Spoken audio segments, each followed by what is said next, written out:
Satu hal yang ku perlu, satu hal yang Anda perlukan, satu hal yang ku rindukan, hanyalah hadirat Tuhan. Itu yang saya mau bicara dengan Anda saat ini. Ambil Alkitabnya, demikian pula catatan. Kita akan mencoba mengerti hadirat Tuhan yang tidak bisa digambarkan. Ku perlu hadiratmu adalah topik kita di saat teduh kali ini. Buka dengan saya di Keluaran 33. Kita akan lihat nanti, kita baca apa sih maunya Musa. By the way, kalau Anda belum subscribe, silahkan. Supaya hidup Anda terus dibangun lewat channel ini dalam hadirat Tuhan.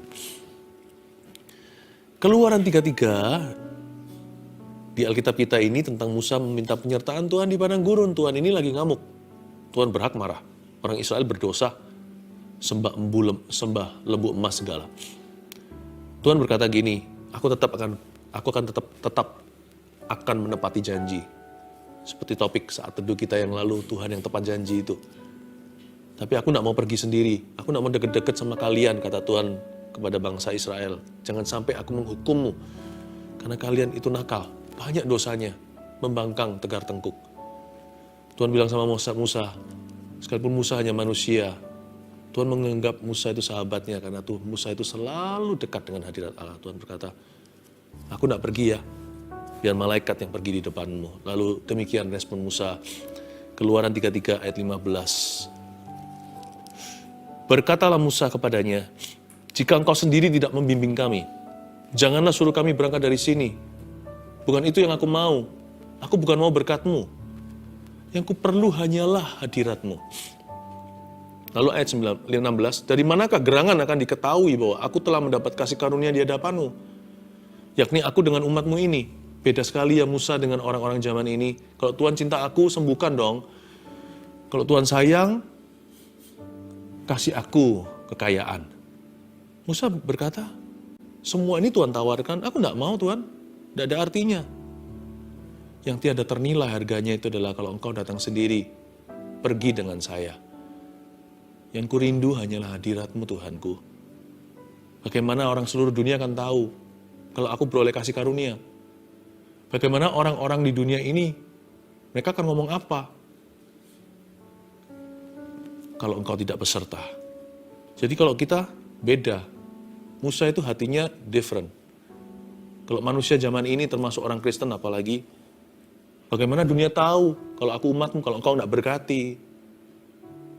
Gimana tetanggaku akan sadar, akan melihat kalau Tuhan beserta aku, kalau Tuhan tidak berikan apa yang ku mau. Tunjukkan dong Tuhan, tunjukkan kau bisa. Tunjukkan dong Tuhan, berikan mujizatmu. Yang kita cari adalah berkat. Musa mencari hadirat. Nggak gampang loh puaskan hati Musa. Ini hati yang nggak bisa dipuaskan dengan apa saja termasuk materi. Bahkan kalau berkat itu datangnya dari Tuhan, dia tetap tidak puas diri. Dia bilang, aku tidak mau semua ini, yang ku mau adalah hadiratmu. Yang dia targetkan adalah seorang pribadi dengan P huruf besar.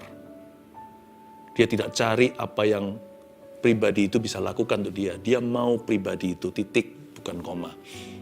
Bukankah karena engkau berjalan bersama-sama dengan kami, sehingga aku dengan umatmu ini dibedakan dari segala bangsa yang ada di muka bumi.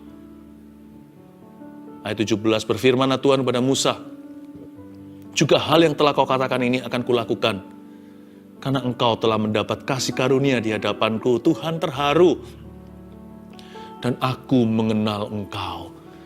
Tuhan kalau mengenal seseorang itu bukan karena dia maha tahu. Kalau gitu semua orang dia kenal. Bahkan sebelum kita dilahirkan oleh ibu, dia sudah tahu kita sebelum satu pun hari kita tiba. Dia panggil kita dengan nama kita.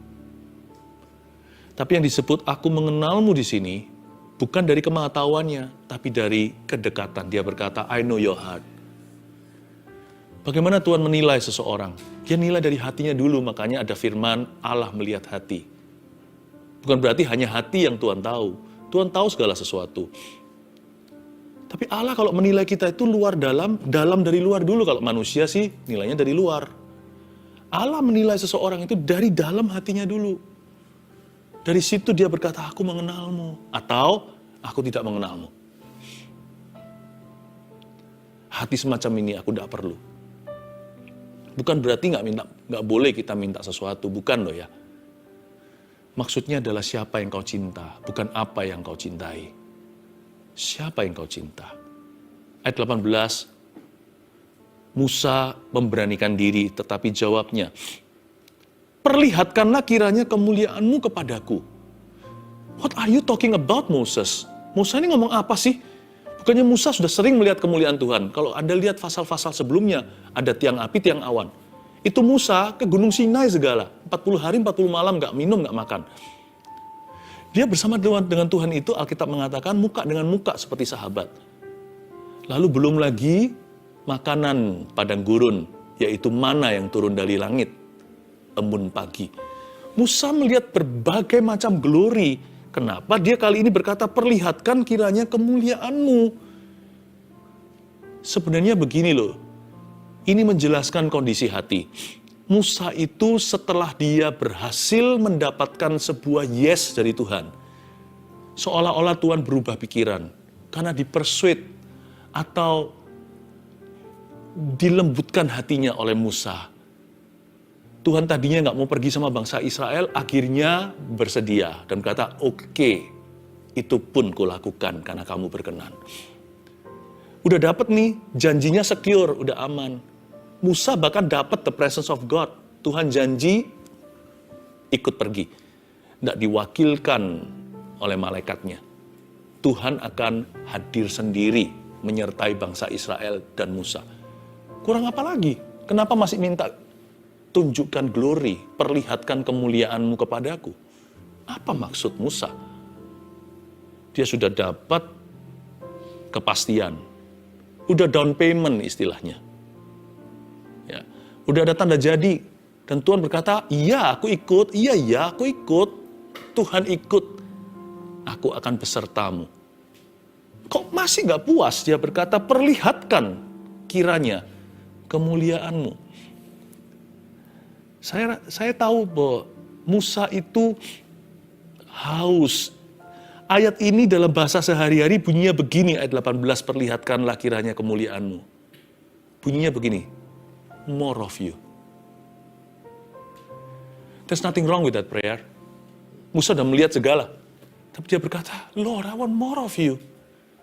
I want more of you. Dia ingin mengenal Tuhan. Lebih dekat, padahal di mata rakyat, Musa itu udah paling dekat. Dia berkata masih jauh. Orang lain bilang dia dekat sekali sama Tuhan. Musa berkata, aku masih jauh daripadamu. More of you.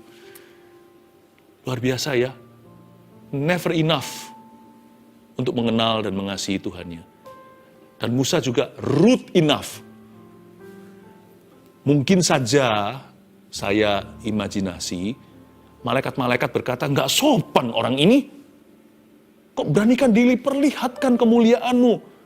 Mungkin malaikat-malaikat, siapa tahu, di sorga berkata, how rude, mana santunnya. Tapi Tuhan gak tersinggung tuh. Malaikat salah. Karena malaikat tidak mengerti hubungan Allah dengan umatnya. Mereka hanya bisa membantu mereka. Mereka adalah roh-roh pembantu. Mereka adalah obor-obor api yang melayani umat kudusnya. Mereka bukan karya tebusan. Yang bisa mengerti keintiman itu hanya kita, umat manusia. Padahal kita ini dalam ciptaan juga bukan yang paling mulia. Malaikat lebih gagah. Bayangkan, kita itu disayang. Musa berkata, more of you. Malaikat akhirnya melihat suatu demonstrasi hubungan yang mereka tidak bisa mengerti. Dan mereka tidak berada di dimensi demikian. Tuhan bukannya marah. Tuhan malah terharu. Tuhan malah senang dengan keinginan Musa. God loved his desire, even answered his wish. Tuhan bukan hanya senang dengan kerinduannya, tapi Tuhan juga menjawab keinginannya. Wow, more of you, Lord. More of you. Jadi saya mengerti hari ini yang kita cari sebagai orang Kristen, anak Tuhan dan gereja di perjanjian baru ini, melebihi sekedar Tuhan berkati. More than blessings, you see. Bahkan lebih daripada sekedar sebuah consciousness atau kesadaran bahwa Tuhan itu hadir di tengah umatnya. Ya. Tuhan di mana? Di hatiku. Banyak orang kalau ditanya kan begitu. Dan juga kita tahu Tuhan itu ada di dalam diri kita. Nggak cukup ke situ. Musa punya kesaksian roh yang sama. Tapi dia berkata, aku tidak mau berhenti di sana. Lord, today, hari ini, I want to be closer to you. Yesterday wasn't close enough. Kemarin tidak cukup dekat. Pagi ini belum cukup mendekat kepadamu. Kalau sekarang siang hari atau malam hari, I want to be close to you. Musa berkata, Tuhan, draw me near you. Bahwa aku dekat. Jadi ternyata kebangunan rohani yang sejati itu bukan karena berkatnya melimpah dalam sebuah gereja, atau kesadaran umat Tuhan, Tuhan hadir di tengah-tengah ibadah, atau bahkan karunia-karunia yang berfungsi, beroperasi lewat kita untuk melayani jiwa-jiwa. The presence of God goes beyond all this. Melampaui semua ini. Tidak bisa dimaterialkan hadirat Allah itu. Sekalipun orang mati bangkit dalam pelayananku atau pelayanan kami, I will still pray this prayer, Lord, more of you. Let me draw closer to you. Lebih lagi Tuhan, tiap hari bawa aku dekat kepadamu. Yang ku perlu, bukan mujizat itu kan semuanya karena namamu. In Jesus' name, dalam nama Yesus, mujizat terjadi. But as for me, tapi mengenai diriku sendiri, satu hal telah ku minta kepada Tuhan. Itu yang ku ingini. Diam di rumah Tuhan seumur hidupku. Menyaksikan kemurahan Tuhan dan menikmati baitnya. Saya kalau ngomong soal hadirat Tuhan, saya biasanya begini jadi cengeng.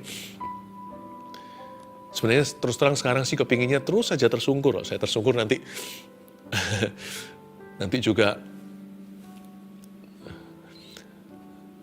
kameramennya bingung. Kepinginnya sih sekarang langsung ke kamar saya secara pribadi cuma mau sembahyang aja. Tapi Anda butuh saya. Karena itu saya harus sampaikan firman Tuhan. Ini waktunya saya harus berdiri di tengah, menarik Anda masuk ke sini. Membawa Anda kemari kepada sebuah kehausan yang sejati. Aku tularkan ini, silver or gold, emas perak tidak kuberikan padamu. Apa yang kupunya yang menjadi fondasi hidup rohaniku. Haus dan lapar untuk mengenal Tuhan. I give it to you. Kuberikan kepadamu. More of you, Lord. Ayat yang ke-19. Tetapi firman-Nya, aku akan melewatkan segenap kegemilanganku dari depanmu dan menyerukan nama Tuhan di depanmu. Aku akan memberi kasih karunia pada siapa yang kuberi kasih karunia dan mengasihani siapa yang kukasihani. Ayat 19 ulang lagi. Tetapi firman-Nya, tebak kira-kira Tuhan jawab apa? Malaikat sih mungkin merasa dia kurang sopan. Terlalu berani sama Tuhan. Beraninya itu berani seperti anak kecil lari langsung ke pangkuan papanya. Padahal papanya adalah presiden negara. Raja di atas segala raja. Tapi firman-Nya, Tuhan bukannya tersinggung atau marah dan berkata, apa-apaan nih Musa? Dikasih hati kok minta rempelah. Bukankah aku tadi sudah berkata yes kepada janjiku digenapi? Yes, aku bukan absen tapi present. Atau aku akan hadir sendiri, tidak diwakili. Kok malah minta tunjukkan kemuliaan lebih, segalanya itu gimana? Bukannya Tuhan berkata kok minta rempelah? Saya rasa sih, Musa ini nggak mengerti sepenuhnya permintaannya. Seperti permintaan Petrus, bolehkah aku membuat kemah buat Musa, satu buat Elia, satu buat Tuhan Yesus. Ini mungkin permintaan Petrus juga yang berkata, kalau itu engkau Tuhan suruh aku berjalan. Permintaan apa itu? Tapi Tuhan memberikan. Tuhan itu nggak pernah tolak hati haus. Luar biasa. Tuhan bisa buat hati itu lurus. Atau permintaannya diperbaiki. Nanti kalau kita lihat ayat-ayat berikutnya, tetap Tuhan kasih instruksi atau awas-awasannya. Boundary atau batasannya. What you can, what you cannot. What you must not. Apa yang kamu bisa atau boleh, apa yang jangan. Jangan lewat dari batas ini. Tapi Tuhan tidak pernah menolak anaknya. Suara haus itu selalu berbicara. Dan jangan hakimi orang yang sedang jatuh cinta dengan Tuhan.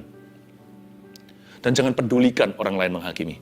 Masuk saja sendiri, nanti lihat ya, banyak orang masuk bersama dengan Anda. Karena rasa haus dan lapar itu menular kemana-mana. Ayat yang ke-19 saya baca lagi, tetapi firman-Nya, aku akan melewatkan segenap kegemilanganku dari depanmu. Garis bawahi, aku akan melewatkan segenap kegemilanganku. Mari kita pahami, esensi hadirat Tuhan itu seperti apa? Bukan feeling doang. Nomor 1, poin pertama, hadiratmu wahyukan kebaikanmu. Catat itu. Kata aku akan melewatkan segenap kegemilanganku. Dalam bahasa Inggrisnya segenap kegemilanganku, bahkan di dalam bahasa aslinya juga sama, saling melengkapi dengan bahasa Indonesia. Artinya, I will pass all my goodness before you. Kata kegemilangan di sana adalah kebaikan. Apa yang kita bisa temukan dalam hadirat Tuhan adalah kebaikannya. Setiap kali orang masuk hadirat Tuhan ya, selalu ketemu Allah yang baik. Anehnya, kok yang diwahyukan pertama-tama waktu orang masuk hadirat Allah, seperti Musa, bukanlah keadilan Allah. Padahal Allah juga adil loh. Not his justice, not his power, bukan kuasanya. Ketika kita itu mencari Allah, yang pertama kita ketemu, yang pertama akan menemui kita adalah kebaikannya. Bukankah itu yang membuat kita bertobat? Pertama kali saya ketemu Yesus, wah saya nangis seperti baby. Padahal saya orangnya nggak pernah meneteskan air mata untuk alasan apapun juga, saya ini orangnya keras. Langsung hancur lembut hati itu, yang keras berabad-abad.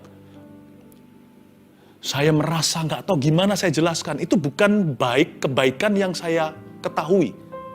Kalau Anda ditanya, Tuhan baik nggak? Baik, itu dari kepala. Tapi wahyu itu ke hati. Nggak bisa dijelaskan.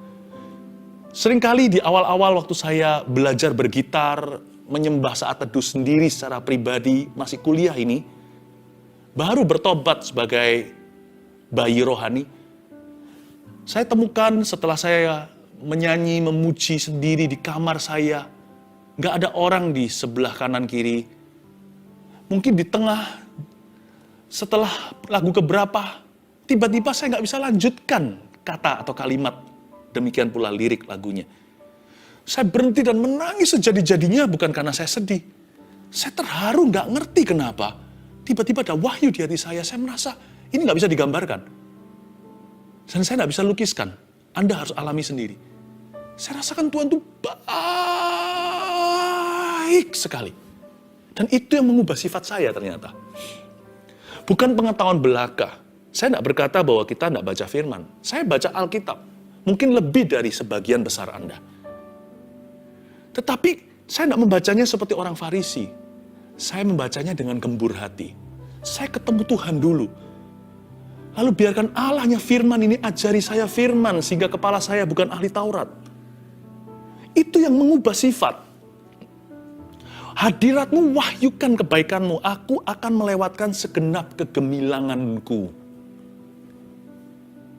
Itu yang membuat orang bertobat. Karena saya juga bertobatnya begitu. Dahulu, saya ketemu Tuhan, saya dijamah. Itu bukan emosi belaka. Emosi mana bisa mengubah karakter. Perasaan itu tidak punya power. Tetapi itu Roh Kudus. Begitu dalam hati dan jiwamu. Dan itu hanya ditemukan dalam hadirat Allah, bukan pengetahuan belaka. Ngapain aja kalau dalam hadirat Tuhan? Bisa nyanyi, gitaran sendiri, atau dengarkan musik, whatever it is. Yang penting hatinya haus untuk ketemu. Pasti Tuhan ditemukan. Caranya beda-beda. Yang selalu berpusat pada firman dan doa. Memuji dan menyembah. Nomor 2. Aku akan melewatkan segenap kegemilanganku dari depanmu. Dan menyerukan nama Tuhan di depanmu. Garis bawahi, dan menyerukan nama Tuhan. Poin kedua. Apa yang kita temukan dalam hadirat Tuhan? Dan hadirat Tuhan itu efeknya apa dalam kehidupan orang-orang yang mencarinya? Hadiratmu, buatku mengenal pribadimu. Jangan anggap Tuhan hanya serukan nama. Ada apa dalam sebuah nama? Segalanya. Karakter, caranya. Coba kalau sekarang satu nama acara aja saat teduh, langsung pikiran Anda asosiasinya apa? Langsungkan macam-macam sesuai dengan pengalamannya. Ya, mungkin caranya dibawakan program ini, dampaknya dalam kehidupan Anda. Sebuah nama itu sederhana, tapi mengandung berbagai macam experience, pengalaman, encounter, perjumpaan, karakter. Hadiratmu buatku mengenal pribadimu, dengan P huruf besar tentunya, Tuhan. When we enter God's presence, waktu kita masuk mencari hadirat Tuhan, Tuhan akan memberi kita insight and understanding, atau memberikan pada kita sebuah pengertian yang bertumbuh setiap kali kita cari Tuhan akan siapa dirinya. Tuhan akan memberi kita pengertian tentang pribadinya, tentang caranya bekerja, dan tentang karakternya. Setiap kali kita masuk hadirat Allah, Tuhan memberi kita sebuah pemahaman yang bertambah tentang siapa Allah itu. Kita akan semakin mengenal pribadinya, cara kerjanya, dan juga karakternya. Hanya karena seseorang tahu saya contohnya, bukan berarti dia kenal saya. Istri saya kenal saya. Karena kita selalu bersama. Orang-orang yang Tuhan percayakan dalam kehidupan saya, mereka mengenal saya. Karena mereka meluangkan waktu bersama dengan saya. Bahkan kalau keluarga kan hidup bersama. You and me, kita harus hidup bersama dengan Kristus secara sengaja. Meluangkan waktu, menyisihkan waktu bahkan. Mengorbankan waktu, jikalau perlu. Untuk demi bersama dengan Kristus setiap hari sendiri, tidak terganggu. Dan itulah permulaan pengenalan yang bertumbuh. Hadirat yang dicari secara sengaja, bukan asal-asalan saja, bukan ikut-ikutan, tetapi orang-orang yang haus dan lapar untuk mencarinya, itu yang menghasilkan dan membuahkan pengenalan. Sehingga nanti dalam kehidupan sehari-hari, gak ada yang ajarin, kita bisa hafal aja, tahu aja cara kerja Tuhan gimana. Ada orang tanya sama saya, kok tahu itu kehendak Tuhan? Gak bisa saya jelaskan, tahu aja. Karena mengenal. Yang ketiga, lanjutkan dulu ya ayatnya. Ayat 20, lagi firman-Nya, engkau tidak tahan memandang wajahku, sebab tidak ada orang yang memandang aku dapat hidup. Wow, ayat 20 ini sebenarnya seolah-olah conflicting dengan ketika Tuhan menyebut Musa sebagai sahabatnya, yang dengan Musa Tuhan bicara muka dengan muka. Tetapi di Alkitab di ayat ini, Tuhan berkata, kamu tidak akan tahan memandang wajahku. Maksudnya begini loh, sekalipun Tuhan itu di kemah pertemuan Musa itu berjumpa muka dengan Musa. Musa berjumpa wajah dengan wajah, tapi tetap itu hanyalah partial glory atau kemuliaan sebagian. Gak ada satu individu sesoleh atau sekudus apapun yang tahan dalam sekejap memandang the entire glory of God. Seluruh kemuliaan Allah. Siapapun dia, baik Musa atau Elia akan mati berdiri kalau itu terjadi. God is too holy. Tapi ini hadirat Tuhan yang dinyatakan. Saya yang mengubah hidup saya juga those glorious moments. Saya jadi ingat dua tahun yang istimewa in my life. Tahun 1992 ketika di sebuah gereja Indonesia di luar negeri, saya masih sekolah di situ. Saya melihat cahaya di dalam ruang ibadah. Bukan imajinasi, saya lihat terang. Sewaktu saya didoakan. Itulah pertobatan saya. Saya memandang wajah Tuhan dan itu mengubah saya. Pengalaman yang nyaris sekali karena saya hampir bunuh diri. Jadi kesaksian seperti tadi, saya juga pernah di posisi itu. Saya hampir mengakhiri nyawa saya karena saya nggak ngerti tujuan hidupku. Tapi Tuhan selamatkan saya. Tahun 2001, waktu itu di kamar saya bukan di gereja. Ketika Tuhan kemuliaannya menjamah saya dengan begitu nyata. Sebuah pengalaman yang tidak perlu kita itu bergantung padanya. Hidup itu harus beriman. Beriman itu tidak harus melihat dulu atau merasakan sesuatu. Namun Anda juga boleh seperti Musa berkata, give me an experience with you. Perlihatkan kemuliaanmu kepadaku. Kasih aku pengalaman hidup. Kita hanya bisa minta, jangan menuntut. Kalau belum diberi, jangan kecewa. Tapi Tuhan itu nggak pernah tolak anaknya yang berseru minta susu. Bayi yang teriak di malam hari, masa mama nggak akan berdiri? Tuhan yang menciptakan manusia dalam gambar dan rupanya. Laki-laki dan wanita. Di dalam Allah sempurna kasih ayah dan kasih ibu. He loves you. Ask from him. Minta suatu jamahan. Lord, touch me. He will touch you. Biarin orang lain ngomong apapun. Wah, ngapain cari manifestasi atau pengalaman. Peduli amat. Setiap orang kehausannya berbeda-beda. Jangan hakimi orang lain. Dan janganlah dirimu dihakimi. Ini kesempatanmu. Ada lampu hijau dari Tuhan Yesus. Ask of me. And I shall give it to you. Saya mengalami itu tahun 2001 ketika dijamah sama Glory. Nggak usah saya cerita panjang lebar, pokoknya. Ketika saya menerima visi untuk merintis gereja-gereja. Itu yang menjadi visinya gereja yang saya kembangkan hari ini. Those 2 years, 92 and 2001, menjadi tahun di mana saya nyerempet kepada kemuliaan yang sebagian. Nggak ada orang bisa tahan mengalami kemuliaan yang lengkap. Tak terkecuali Musa. Ayat yang ke-21. Berfirmanlah Tuhan, ada suatu tempat dekatku, di mana engkau dapat berdiri di atas gunung batu. Garis bawah itu, ada suatu tempat dekatku, di mana engkau dapat berdiri di atas gunung batu. Temukan Horebmu. Kemungkinan ya, saya rasa ini kejadiannya di gunung Horeb. Di gunung yang sama, Elia juga berjumpa dengan Tuhannya, keluar dari goa, ditanya, Elia, mengapa kamu ada di sini? Ada apa? Apa yang kamu lakukan? Kenapa di dalam goa? Di tempat yang sama, temukan Horebmu. Ayat ini sebenarnya mengingatkan kita, karena firman-Nya, ada suatu tempat dekatku di mana engkau dapat berdiri di atas gunung batu. Temukan tempat yang fix. Waktu yang fix. Di tempat dan waktu yang sama janjian dengan Tuhan. Waktu saya kuliah, saya sering menyebutnya antara saya dengan Roh Kudus, ada jam Cinderella. Jam tertentu saya mesti pulang ke rumah untuk saat teduh secara pribadi. Jam itu sudah saya tentukan dengan Tuhan di kamar saya. Tepatnya saya sering saat teduh itu di kamar cuci pakaian, tempat washer. Di mesin itu yang ramai, saya di situ menemukan privacy karena saya tinggal sekamar dengan saudara-saudara saya tentunya. Saya temukan satu tempat yang merupakan gunung batu, tempat yang fix dengan Tuhan, tempat di dekatku. Kalau hari ini lewat saat teduh, ada Rabu dan Sabtu, ayo bangun mesbahmu, temukan tempat dan waktu yang tetap. Jadi Anda jangan ngeflow soal ini. Ayat ini memberikan ruang untuk disiplin rohani, untuk memprioritaskan meluangkan waktu dengan Tuhan.